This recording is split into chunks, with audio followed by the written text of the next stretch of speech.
네, 오늘은 믿음의 시험 일부, 그가 누구이기에 라고 하는 제목으로 함께 말씀 교제를 하겠습니다. 네, 같이 보실 말씀 누가복음 8장 22절로 26절까지 교독해서 함께 읽겠습니다. 22절 바로는 제자들과 함께 배에 오르사 그들에게 이르시되 호수 저편으로 건너가자 하시매 이에 떠나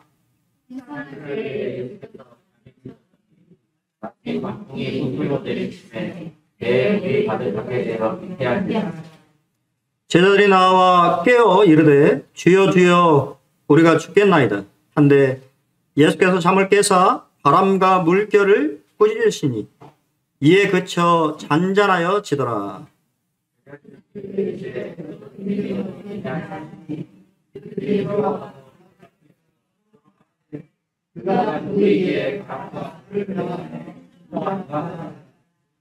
그들이 갈릴리 맞은편 거라사인 땅에 이르러. 네, 감사합니다. 네, 8장은 믿음에 관한 교훈들에 대해서 말하고 있다라고 말씀드렸어요. 믿음은 들음에서 납니다. 하나님의 말씀을 듣게 됐을 때 믿음이 생기게 되는데요. 그 믿음을 어떻게 듣느냐, 어떤 마음으로 하나님의 말씀을 듣고 있느냐. 지난 시간에 그러면 내가 어떻게 듣고 있는지를 한번 살펴볼 것을 말씀을 드렸고요. 그러면 거기서 끝나는 것이 아니라 8장에 이어지는 사건들을 통해서 그 들은 말씀을 실제적으로 믿음으로 행하고 있는지, 그 들은 말씀들을 잘 경청했는지에 대해서 시험하시는 그런 사건들이 연속해서 기록이 되어 있습니다. 먼저는 우리의 착각인데요. 한자 사자성어에 만사형통이라고 하는 단어가 있습니다. 모든 일이 뜻대로 잘 풀린다라고 하는 뜻을 가지고 있는데, 우리의 착각이 무엇이냐면 예수님을 믿으면, 또 예수님을 영접하면 우리 인생의 모든 문제가 잘 풀릴 것이라고 생각을 한다라고 하는 것이죠. 많은 사람들이. 또한 내가 예수님을 믿고 또 동일하게 하나님의 말씀에 잘 순종하면 내 모든 일들이 또 순적하게 어려움 없이 만사형통할 것이다라고 생각한다고 말이죠. 여러분은 어떻게 생각하십니까? 여러분 그렇게 생각하시나요? 구원받고 우리 기옥자매님의 삶이 만사형통하셨나요? 그렇지 않지요. 근데 그렇게 생각하는 사람들이 상당히 많이 있다고 하는 것입니다. 또 실제적으로 많은 교회 설교자들이 그러한 기복신앙적인 그런 말씀들을 하고 있다. 근데 오늘 우리가 접하게 되는 이 사건은 누가 호수를 건너가자고 했냐면 예수님이에요. 사실 예수님이 왜 호수를 건너가자 했냐면 좀 쉬시려고 그런 것이었어요. 예수님은 너무 피곤하셨어요. 말씀을 가르치고 병자들을 고치는 식사할 겨를도 없이 자신의 일들을 감당하시면서 좀 쉬어야 되겠다라고 하는 생각을 하셨고, 쉴 수 있는 방법은 무리와 떨어지는 방법밖에 없었고, 그것이 바로 갈릴리 호수를 횡단해서 반대편 지방으로 가는 것이었습니다. 저도 하나님의 은혜로 저도 이제 성지순례 가서 갈릴리 호수를 횡단을 했는데요. 제가 횡단한 걸 이렇게 이제 정확히 이렇게 시간을 이렇게 재지는 않았습니다만 1시간 조금 넘는 거리예요. 배를 1시간 넘게 타서 가야 되는 이제 그런 거리에 큰 호수, 또 바다라고 불리기도 하고요. 이거 어떻게 했든지 간에 제자들은 하나님의 이 예수님의 말씀에 순종을 했는데 뭐를 만났냐면 강풍을 만났다라고 하는 것이죠. 예수님이 요한복음 16장 33절에 이것을 너희에게 이르는 것은 너희로 내 안에서 평안을 누리게 하려 합니다. 예수님은 미리 얘기를 하셨어요. 너네들이 이 세상에서 나로 말미암아 편안하게 살 것이라고 말씀하지 않으시고 어려움을 당할 것이다라고 미리 말씀하셨습니다. 너희들이 어려움이 당할 텐데 그때 두려워하거나 놀라지 말거나 움츠려들지 말고 오히려 담대해야 하는 거예요. 믿음으로 살아가라고 얘기합니다. 왜냐하면 예수님이 세상을 믿음으로 이기셨기 때문입니다. 요한 1서 5장 4절에서도 동일하게 얘기하죠. 무릇 하나님께로부터 난 자마다 세상을 이기느니라. 하나님이 그리스도인들에게, 우리 형제자매님들에게 원하는 게 뭐냐면 이 세상에서 믿음으로 승리하는 삶을 살기를 원하시는 것입니다. 그러면 어떻게 이기느냐? 다른 것이 아니고 믿음이라고 하는 것이죠. 믿음. 오직 믿음만이 이 세상을 이길 수 있는 열쇠라고 말씀하십니다. 우리가 만나는 인생의 강풍은 어떤 것인가요? 생각지도 못한 갑작스러운 질병이 찾아옵니다. 또는 어떨 때는 배우자나 자녀로 인하여서 어려움이 임하는 것을 보게 됩니다. 그때도 말씀드렸습니다만 몇 년 전에 이 장로 수양에 가서 참 마음에 와닿던 감동적인 간증은 사역의 성공에 대한 얘기가 아니라 자식으로 인하여서 마음이 찢어지는 아버지의 간증이었어요. 가정이 무너지고 가정이 힘든, 다 그것이 자신의 잘못이었다라고 고백하는 그 장로 형제님의 고백이 너무도 마음에 와닿았습니다. 그리고 그 가정을 다시 세우려고 노력하시는 그 형제님의 참 그러한 간증에 참 많은 성도들이 공감했을 것입니다. 그런 강풍이 몰려온다 말입니다. 또는 학교나 회사의 사람들로 인해서 관계의 어려움을 또한 그리스도인들이 겪는 것을 보게 돼요. 은밀하게 예수 믿는다고 왕따하거나 어려움을 주는 세상 사람들이 그렇게 호락호락하지 않습니다. 또한 어떤 경우에는 교회 형제 자매들로 인하여서 관계의 어려움이 발생하기도 합니다. 많은 사람들이 이 교회에 나오지 않는 이유가 그러한 인간관계 속에서 상처를 받아서, 사람으로 상처를 받아서 나오지 않는다고 말하는 분들도 많이 있어요. 또 어떤 분들은 재물로 인하여서 갑작스러운 어려움에 직면하기도 합니다. 그렇습니다. 우리 모두는 이러한 예기치 않은 어려움들을 경험한다고 성경은 얘기합니다. 오늘 우리가 보고 있는 본문의 제자들도 마찬가지였다는 것이에요.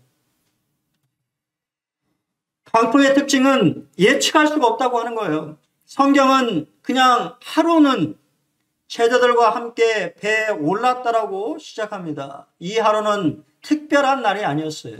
그냥 평범한 일상이었습니다. 하지만 그들에게 갑자기 어려움이 찾아옵니다. 제자들은 예수님께서 함께 하심으로 아무 염려 없었을 것입니다. 그렇지 않겠어요? 예수님이 함께 가시니까. 아마도 예수님과 함께 가는 이 항해가 자신의 인생에서 가장 멋진 항해가 될 것이라고 생각했을지도 모릅니다. 갈릴리 푸샤에 이 사진이 이렇게 있는데요. 그게 갈릴리 호수 배경으로 찍은 사진이에요. 궁금하시면 보십시오. 멋있습니다. 찬란하게 제가 노란색 옷을 입고 찍었는데 잘 나온 것 같아요. 확실히 아이폰으로 찍어서 그런지 아이폰을 가진 분이 찍어주겠다고 해서 이렇게 찍어줬는데 참 잘 나왔는데, 아마 이 노을이 지는 그러한 광경들을 예상하면서 그들이 배에 오르지 않았을겠습니까? 이게 이제 갈릴리 이 호수의 모습인데요. 여기 이제 보시면 팔골산입니다. 여기가 여기서 이렇게 들어오는 거예요. 2000m가 넘는 산입니다. 상당히 높은 산이죠. 그 헬몬산에서 이 따뜻한 공기나 차가운 공기가 내려오면 이 해수면이 낮아잖아요. 이스라엘은 해수면이 낮아요. 지금 여기는 해수면이 거의 한 200m 가까이 된 낮은 곳입니다. 그러니까 거의 밑에가 분지 형식으로 되어 있기 때문에 강풍이 발생 안 할 수가 없어요. 저희도 1시간 넘게 배를 탔는데 그 중간에 파도가 넘실거리는 거 봤어요. 날씨가 참 좋은 날씨였는데도 불구하고 갑자기 배가 휘청거리기도 하고 그런 것이 이 갈릴리 호수라고 하는 특징을 가지고 있어요. 그리고 참 제가 가이드하는 그 목사님 참 너무도 멋진 말씀을 하셨는데 왜 하나님이 이스라엘을 택하셨냐? 이스라엘은 지구상에 있는 모든 환경의 축소판이다 라고 얘기하시더라고요. 다양한 환경들이 존재하고 그것이 하나님이 이스라엘이라고 하는 나라를 통해서 그 땅을 통해서 많은 것들을 실제적으로 교훈하고 계신다라고 얘기하셨는데 참 와닿았습니다. 갈릴리호수가 그랬다는 거예요. 인생이라고 하는 바다는 원래 성경에서 바다의 의미는 혼란입니다. 어려움이에요. 바다를 다 두려워했어요. 세상 사람들은. 갈릴리 호수도 마찬가지죠. 평온해 보이지만 바다에 나가면 어려움은 동반되는 것입니다. 인생이 그러하다는 것입니다. 우리의 인생이 잔잔하고 평안한 것처럼 보이지만 갑자기 강풍이 몰아치는 것이 우리 인생이라고 하는 것을 말해주고 있는 것이죠. 강풍의 특징은 피할 수도 막을 수도 없습니다. 오늘 우리의 지금 누가복음 본문에는 그냥 강풍이라고 되어 있지만 마가는 큰 강풍이라고 얘기를 하고 있어요. 그 큰이라고 하는 말이 영어로는 great인데 헬라어로는 메가스라고 하는 말입니다. 우리가 메가박스, 메가톤 이런 말 쓰잖아요. 그 말이에요. 그 말은 무슨 말이냐면 지금 예수님과 함께 동행하고 있는 사람들은 다 거의 대부분이 어부였어요. 갈릴리 바다에 익숙한 사람이었습니다. 그 사람들도 경험해보지 못한 강풍이 불어닥쳤어요. 그들이 가만히 있었겠습니까? 숙달된 어부요, 베테랑 어부였으니 강풍이 몰아쳤을 때 아마 자신들이 가지고 있는 기술과 노하우를 통해서 어떻게든지 예수님을 깨우지 않고 배를 지켜보려고 노력하지 않았겠습니까? 하지만 그들이 감당할 수 없는 강풍이었어요. 그들의 수고는 헛수고였습니다. 여러분, 인생의 강풍이 몰아쳤을 때 우리는 얼마나 우리 자신의 힘으로 이 강풍을 헤쳐보려고 고민하고 노력합니까?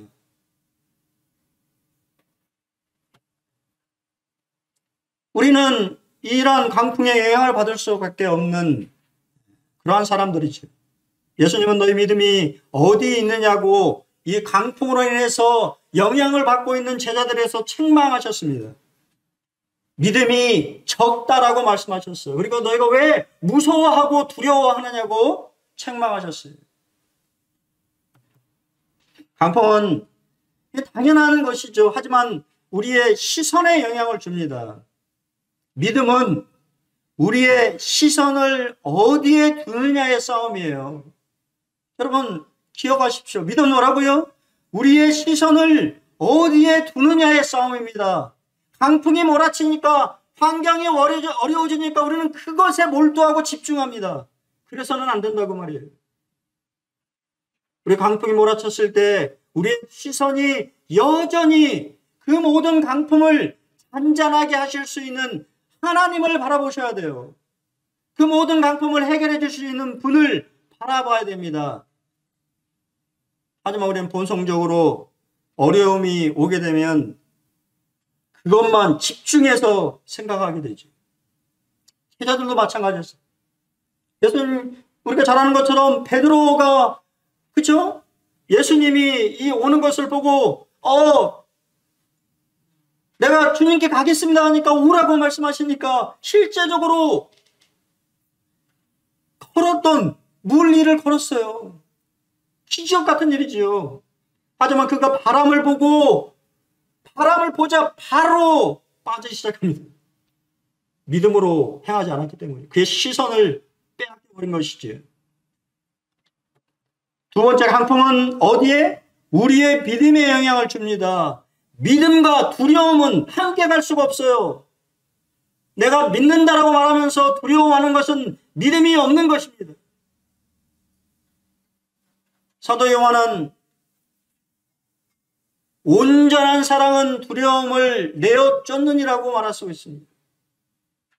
내가 주님을 온전히 신뢰하고 믿는다라고 한다면 거기에는 두려움이 없어요. 하지만 지금 이 제자들은 무서워하고 두려워하고 있습니다. 그리고 여기에 쓰인 대명사를 우리가 주목하실 필요가 있어요. 우리가라고 쓰였습니다. 우리가는 누구를 말하는 걸까요?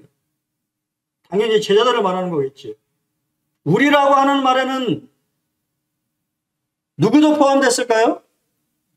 예수님도 포함된 말이에요. 예수님! 당신도 죽습니다.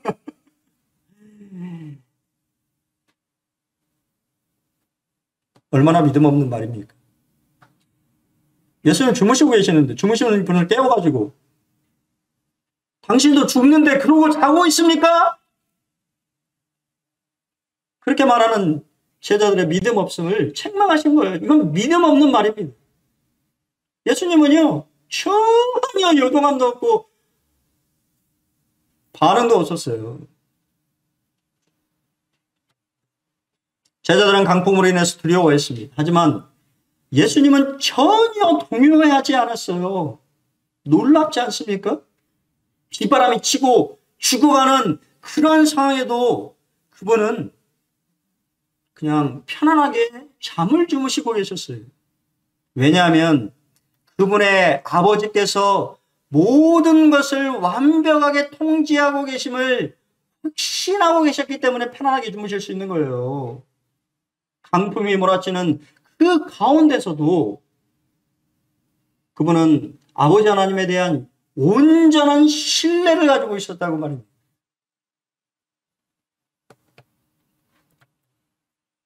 한 자매님이 D.L. 모디에게 이렇게 말합니다. 형제님, 저는 놀라운 약속을 발견했습니다. 그리고는 시편 56편 3절 말씀을 인용해서 말했습니다. 내가 두려워하는 날에는 내가 주를 의지하리이다. 참 멋진 말이죠. 그러자 모디 선생은 그 자매님에게 말하기를 제가 더 좋은 말씀을 드리겠습니다. 그리고는 이사야서 12장 2절 말씀을 인용했습니다. 보라, 하나님은 나의 구원이시라. 내가 신뢰하고 두려움이 없으리니 주 여호와는 나의 힘이시며 나의 노래시며 나의 구원이심이라. 차이를 좀 알겠습니까? 당연히 내가 두려워하는 날에 주를 의지하는 것 참 좋은 일이죠. 하지만 더 좋은 믿음은 두려워하지 않는 것이죠. 하나님을 신뢰함으로, 하나님을 믿음으로 어떠한 상황이 나에게 주어든지 간에 그분의 보호하심을 믿는 믿음, 그러한 믿음을 가진 사람은 두려워하지 않는 것입니다. 강풍은 우리 열정에 영향을 줍니다. 강풍으로 인해서 주님을 믿는 것을 포기하거나 중단해버리는 경우가 많이 있어요. 어려움이 임하게 되자 주님을 떠나버리는 사람들이 얼마나 많이 있습니까?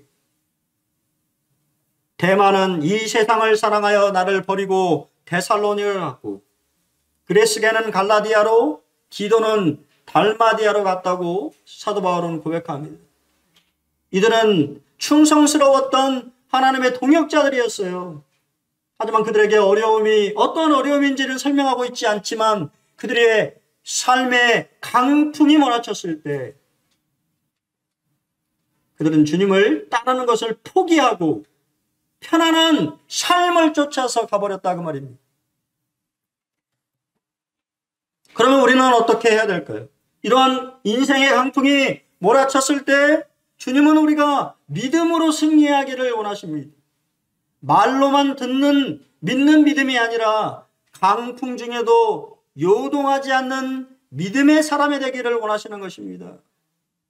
제자들은 실패했지만 그 실패를 교훈으로 우리에게 말씀하셔서 오늘 이 나를 살아가는 우리가 믿음으로 승리하기를 원하시는 것입니다. 첫 번째는 우리가 계속 반복되는 말씀이죠. 착하고 좋은 마음으로 말씀을 듣고 지키어 인내로 결실하는 자가 되어야 됩니다. 자, 말씀을 잘 보십시오. 말씀에 사실 22절 말씀이 가장 중요한 말씀이에요. 22절 하루는 제자들과 함께 배에 오르사 그들에게 이르시되 호수 저편으로 건너가자. 자, 이 말씀은 명령이자 약속의 말씀입니다. 건너가자라고 하는 말은 무슨 말이에요? 건너갈 것이다 라고 하는 것이죠. 너희가 안전하게 원하는 목적지까지 갈 것이다 라고 하는 말이 포함되어 있는 말이에요. 하지만 그들은 그 말씀 깡그리 잊어버렸어요. 말씀을 붙잡는 데 실패했습니다. 예수님은 건너갈 것이다 라고 말씀하신 거예요. 하지만 그들은 그것을 믿지 못했어요. 그들의 마음속에 그 말씀이 마음속에 있지 않았습니다. 단지 보여지는 큰 메가톤풍 강풍이 그들의 눈을 다 끌어버렸기 때문에 말씀을 지켜내지 못한 것이지. 홍성훈 목사님은 이런 얘기를 하시는 참 의미가 있습니다. 어떤 크기, 어떤 종류의 강풍이든지 하나님은 그것을 잠잠케 하신다. 하나님을 소망으로 삼는 자는 그로부터 반드시 구원을 얻을 것입니다. 여러분, 믿음으로 사는 삶을 훈련하십시오. 믿음이 강풍을 해결하는 열쇠입니다. 우리가 풍랑을 만났을 때 기억해야 할 것은 하나님의 성품입니다. 고린도전서 10장 33절에 사람이 감당할 시험 밖에는 너희가 당한 것이 없나니 오직 하나님은 미쁘사 너희가 감당하지 못할 시험 당함을 허락하지 아니하시고 시험 당할 즈음에 또한 피할 길을 내사 너희로 능히 어떻게 하신다고요? 감당하게 하시느니라. 하나님의 성품은 그렇다 그 말이에요. 하나님이 여러분이 그냥 그대로의 모습이 있기를 원치 않으시고 여러분의 믿음의 사람이 되기를 원하시고 믿음의 사람이 되기 위해서는 실제 삶에서의 시험들을 이겨내야 된다 그 말입니다. 근데 그럴 때마다 그분은 여러분을 함께 그 시험을 함께 하시고 도와주시고 그 시험을 이겨낼 수 있도록 여러분을 도우시는 분으로 함께 하신다고 말입니다. 우리가 기억해야 될 것은 함께 풍랑을 통과하시는 분이 바로 예수님이라고 하는 것입니다. 예수님이 세상 끝날까지 함께 하시겠다고 약속하셨어요. 오늘 우리 이동희 형제님이 예배 때 읽었던 임마누엘 하나님, 우리와 함께 하시기를 원하셔서 이 땅에 임재하셨던 하나님, 그 하나님이 보십시오. 제자들과 함께 배에 오르셨어요. 여러분의 인생의 항해에 예수님이 함께 오르신 것입니다. 그리고 여러분이 인생을 살아가는 그 인생 길에 그분은 함께 하신다고 약속하셨어요. 세상 끝날까지 항상 함께 있으리라고 말씀하십니다. 참 제가 좋아하는 말씀은 시편 23편 여호와는 나의 목자시니 하나님은 여러분의 목자가 되십니다. 여러분의 인생의 주인은 책임지실 분은 여러분이 아니고 하나님이시라는 말이에요. 그래서 내가 사망의 음침한 골짜기를 다닐 때가 있습니다. 두렵지요. 인생의 어두운 싫은 그러한 음침한 골짜기를 다닐 때 해를 두려워하지 않을 것은 누가요? 주께서 나와 함께 하시기 때문입니다. 사탄은 여러분에게 속입니다. 많은 구약의 선지자들이 실패한 이유가 뭐냐면 너는 혼자라고 하는 생각을 던져주는 거예요. 너는 혼자야. 봐봐. 너를 돌아보는 사람이 누가 있는지, 너를 도와줄 사람이 누가 있는지, 그러한 생각이 자리 잡자 결국은 극단적인 생각을 하거나 잘못된 생각들을 하는 것이죠. 여러분, 그러한 순간에도 주님은 여러분과 함께 하신다고 말이에요. 지팡이와 막대기가 나를 안위해 줍니다. 내가 다시 올바른 길을 갈 수 있도록 가르쳐주고 보호해주는 역할들을 하는 거예요.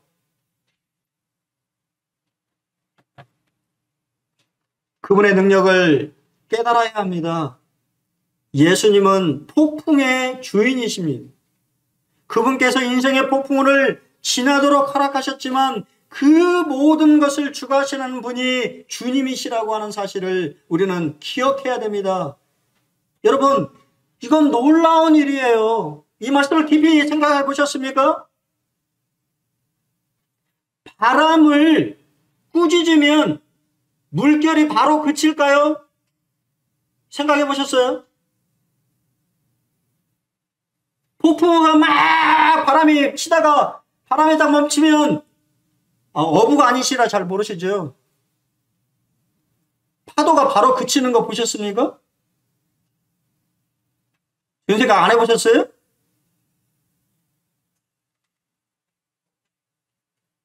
바람이 그친다고 물결이 그치는 게 아니에요. 무슨 말인지 아십니까? 바람이 잔잔해졌다고 바로 물이 잔잔해지는 것이 아닙니다. 그러는 것은 있을 수가 없어요. 하지만 바다와 물결의 주인이신 그분이 말하자 바람도 물결도 그냥 바로 잠잠해졌다고 하는 사실이 성경이 말해주고 있는 사실입니다. 그 분의 말씀의 권위를 아시겠습니까? 과학적으로 말이 안 되는 거예요. 바람이 멈추면 물결은 좀 치다가 시간이 지나면 잔잔해지는 것이 과학적인 원리입니다. 하지만 그분은 창조주이시기 때문에 그 모든 것을 만드신 주인이기 때문에 그분이 말씀하시자 바람과 물결이 바로 잠잠하게 됐습니다. 마가는 그냥 잔잔해진 게 아니고요. 메가톤급으로 잔잔해졌다고 말하고 있어요. 그냥 바로 순종했다고 얘기하고 있습니다. 여러분 아십니까? 그분이 그런 권위와 능력을 가지신 분이라고 하는 것이에요. 여러분은 그것을 정말 깨닫고 있습니까? 모든 것을 말 한마디로 순종하게 하실 수 있는 분이라고 하는 사실을 여러분 정말 깨닫고 있습니까? 시편 89편 9절에 주께서 바다의 파도를 다스리시며 그 파도가 일어날 때 잔잔하게 하시나이다. 모든 만물을 말 한마디로 복종하게 하시고 순종하게 하실 분은 그 만물을 만드신 창조주밖에 없으십니다. 예수님은 바로 창조주시죠. 그 말 한마디에 바람과 물결이 바로 복종했습니다. 강풍은요, 주님을 알 수 있는 기회입니다. 인생의 폭풍우를 만났을 때 그분이 누구인지를 알 수 있는 기회입니다. 그러한 기회를 놓치지 말기 바랍니다. 인생의 어려움이 임했을 때 불만하거나 염려하거나 두려워할 것이 아니라 이것은 나에게 주어진 좋은 기회구나. 주님을 맛볼 수 있는 좋은 기회구나. 그분을 알 수 있는 좋은 기회구나라고 생각을 하셔야 된다고 말입니다. 제자들은 믿음으로는 실패했지만 그 놀라운 역사적인 광경을 이겼겠어요? 바람과 물결이 바로 순종하는 그러한 장면. 그리고 그들이 놀라운 고백을 하잖아요. 그가 누구이기에 바람과 물이 명함에 순종하는가? 그들은 알고 있지 않겠어요? 바람이 멈춰도 물결은 계속된다라고 하는 것을. 하지만 그분이 바람과 물에 명령하시자 즉각적으로 순종하는 그 기이한 장면을 바라보면서 그들은 얼마나 놀라웠겠습니까? 이분은 도대체 누구이시기에 이런 놀라운 권위를 가지셨을까? C.S. 루이스는 이렇게 얘기했습니다. 고통은 기복은 세계를 깨우려는 하나님의 학성기다. 세상만 그럴까요? 고난은 기목은 성도들을 깨우려고 하는 하나님의 학성기입니다. 어려움은 기목은 성도들을 깨우려는 하나님의 학성기예요. 그러한 소리를 외면해서는 안 되겠지. 시편 119편 71편에 시편 기자는 고난하는 나가 것이되게 유익이라 이로 말미암아 내가 주의 율례들을 배우게 되었나이다. 어려움과 힘든 그러한 순간에 우리 주님을 배우게 되는 것입니다. 주님이 어떤 분이시라고 하는 것을 알게 되는 것이지. A.W. 토저는 이렇게 그의 책에서 얘기했습니다. 3명의 히브리 소년들이 뜨거운 풀무불 안에서 하나님을 만났다는 것을 기억하라. 만일 그토록 뜨거운 풀무불이 없었다면 그들은 그들과 같은 임재를 경험할 수 없었을 것이다. 우리는 풀무불에서 벗어나려고 발버둥치기 때문에 히브리 소년들처럼 놀라운 방법으로 그분의 임재를 경험할 기회를 날려버린다. 다니엘의 세 친구들은요, 사실은 성육신하시기 전에 예수님을 만난 것입니다. 그들의 이 용광로 같은 죽이기 위한 풀무불도 죽이지 못한 그 풀무불 가운데 바로 주님이 함께 하셨어요. 여러분, 어려움이 여러분의 인생 가운데 폭풍처럼 갑자기 몰려들 때 여러분 두려워하지 마십시오. 주님을 믿으시기 바랍니다. 그 어려움의 그 순간에 함께 하시는 분이 우리 주님이시고 그 순간에 여러분에게 자신의 어떠하심을 나타내시길 기뻐하시는 분이라고 하는 사실을 여러분은 기억하시기 바랍니다. 하나님의 섭리를 믿음으로 받아들이십시오. 예수님은 결국 우리가 바라는 바 소망의 항구로 인도하실 것입니다.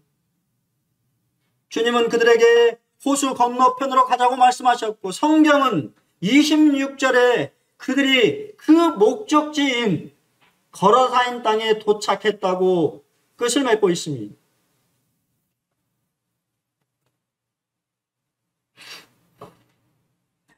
잘 안 보이시죠? 우리 다 같이 마지막 말씀입니다. 시편 107편 24절로 31절까지 말씀인데요. 같이 한번 교독해서 읽고 말씀을 좀 드리겠습니다. 시편 107편 24절 다 찾으셨나요? 네, 교독하겠습니다. 24절 여호와께서 행하시는 일들과 그의 기이한 일들을 깊은 바다에서 보나니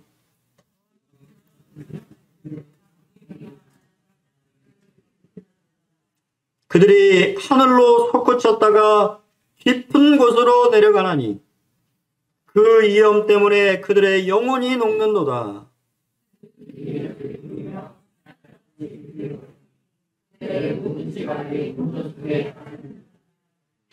이에 그들이 그들의 고통 때문에 여호와께 부르짖음에 그가 그들의 고통에서 그들을 인도하여 내시고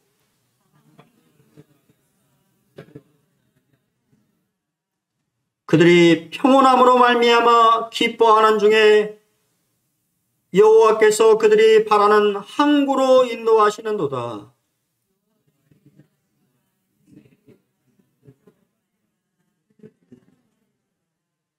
여러분, 우리의 인생이 참 이와 같습니다.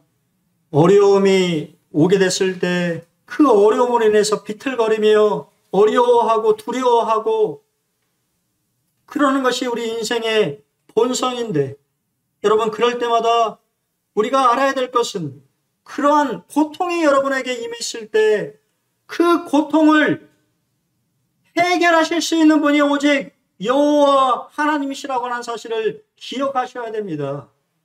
그분에게 부르짖으십시오. 도와달라고, 내 믿음 없는 것을 도와달라고 부르짖으십시오. 그러면 그분이 손을 내미실 것입니다. 바로 그 강풍을 잠잠케 하시고 바다를 찬잠케 하셔서 여러분이 원하는 소망의 항구로 여러분을 인도하실 것입니다. 여러분의 인생의 황해길에 주님은 약속하셨어요. 내가 반드시 보호해 주겠다고, 목적지까지 안전하게 데려가 주겠다라고 약속하셨어요. 그 사실을 기억하시고 믿으시길 바랍니다. 두려움의 순간, 어려움의 순간, 절망의 순간, 의심의 순간이 들 때마다 오히려 그 어려움이 기회라고 하는 사실을 기억하십시오. 하나님을 만날 기회, 하나님을 알 수 있는 기회, 그리고 그 모든 것을 통과하여서 시편 기자처럼 여호와의 인자하심과 인생에 행하신 기적으로 말미암아 그분을 찬송할 수 있게 되기를 바랍니다. 감사할 수 있게 되기를 바랍니다. 오히려 그러한 순간들을 내가 통과하여서 우리 주님을 만난 그러한 기쁨으로 인하여서 오히려 더 그분을 믿음으로 잘 섬기는 그런 믿음의 사람들이 되시기를 바라겠습니다. 여러분, 인생의 어려움이 무엇인지는 잘 알지 못하지만 그러한 어려움에 주님이 함께 동행하고 계신다고 하는 사실을 기억하시고 언제든지 여러분이 손을 내밀고 도와달라고 요청하면 그분은 바로 여러분들의 손을 붙잡고 도와주실 분이라고 하는 사실을 기억하시길 바랍니다.